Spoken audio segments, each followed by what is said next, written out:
there we go. I'm gonna share my bullshit wisdom with you. Why I engage myself in self-derogatory, self-bashing speech. Mehdi Sahabi, a Persian translator from French to Persian, he said he was a award-winning translator from the French embassy in Iran, and he translated À la recherche du temps perdu, de Marcel Proust, In the Search of the Lost Time by Marcel Proust, one of the most famous French novels, very long, to Persian from French. And during an interview with BBC, he was using lots of curse words. And he explained that it's two reasons he used curse words. First is a habit and it's not good and he needs to stop doing that. The second is the reality of life.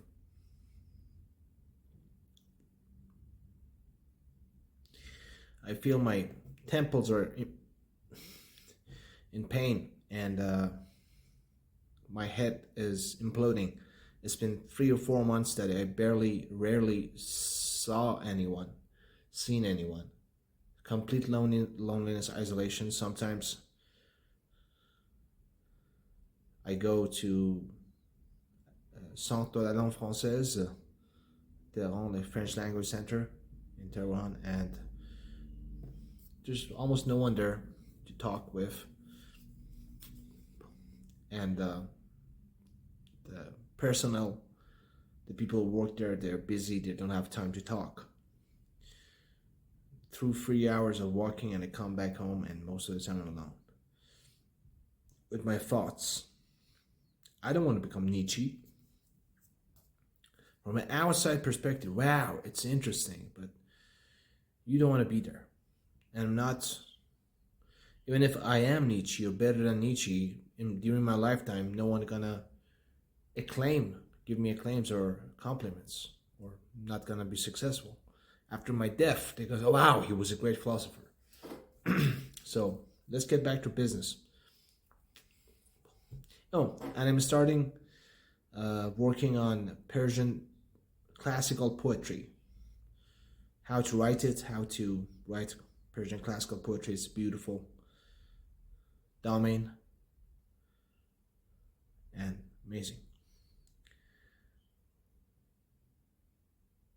I'm gonna say this and then I'm gonna go eat. Charles Bukowski had an interview. He hit with feet, with lots of anger, hit with his feet, his woman, his wife in Los Angeles.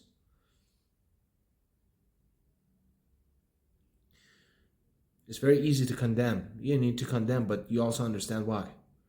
Analyze his behavior. Is he misogynist? No.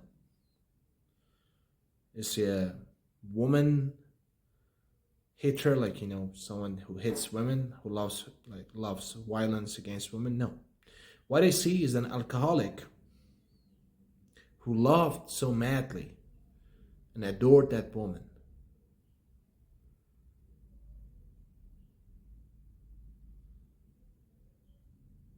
And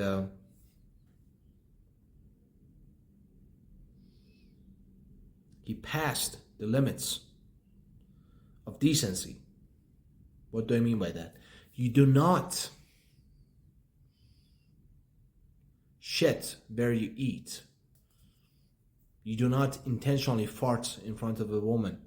What's the point of that? What's the point of ruining beautiful things?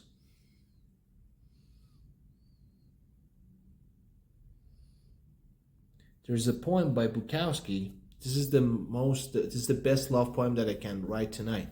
At the end he says, why do we not embrace and love our shitty parts of one each other? It's about licking ass or anus or something like that. It's literally, he writes that in that poem.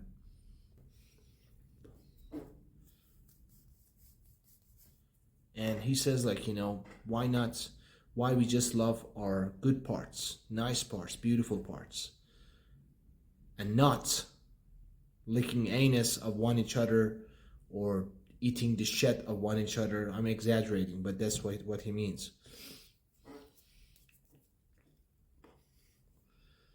He's mixing his, confounding, not what do you call it?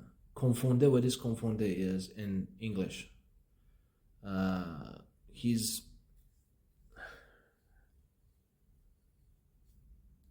the word doesn't come to my mind.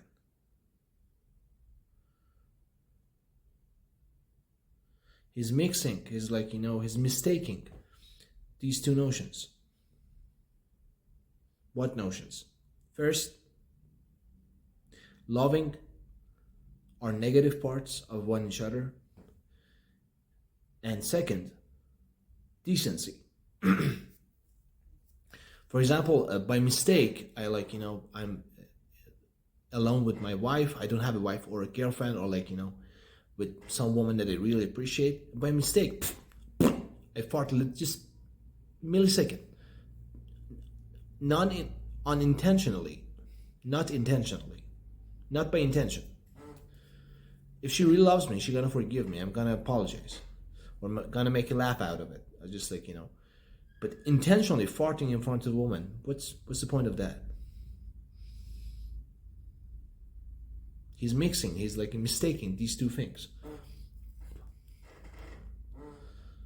Yeah, the first one, you can forgive negative parts of someone, the mistakes, unintentional mistakes that someone is making, if you love them. But intentional mistakes, what's the fucking point of that? Are you fucking crazy? This is the first one. Second, love. Abbas Kiarostami, maestro, he said, love is a consequence, result of misunderstanding. When you don't understand someone, you fall in love with them. When you understand them and you find out about their spirit and the mentality, spirit, love goes away. And you find out that this was not the person that I was thinking he was, or she, whatever.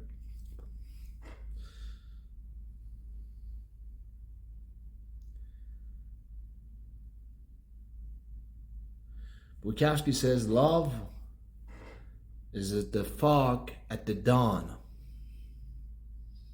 What does he mean? It means that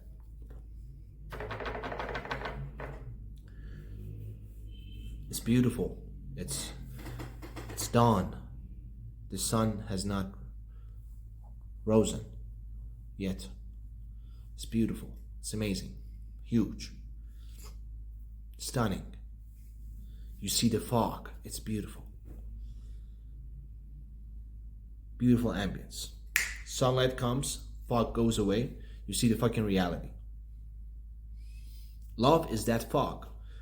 That with a little bit of reality, it goes away. It vanishes. It evaporates.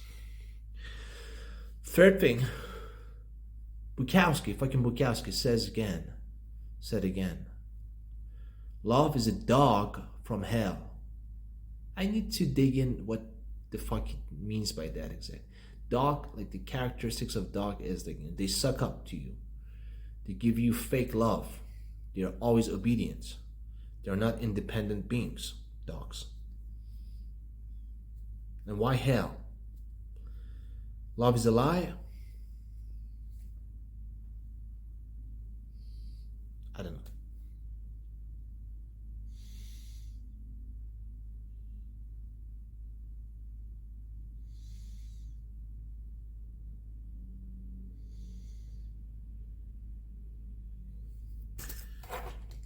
Cats are independent. If a cat loves you, she or he is not pretending.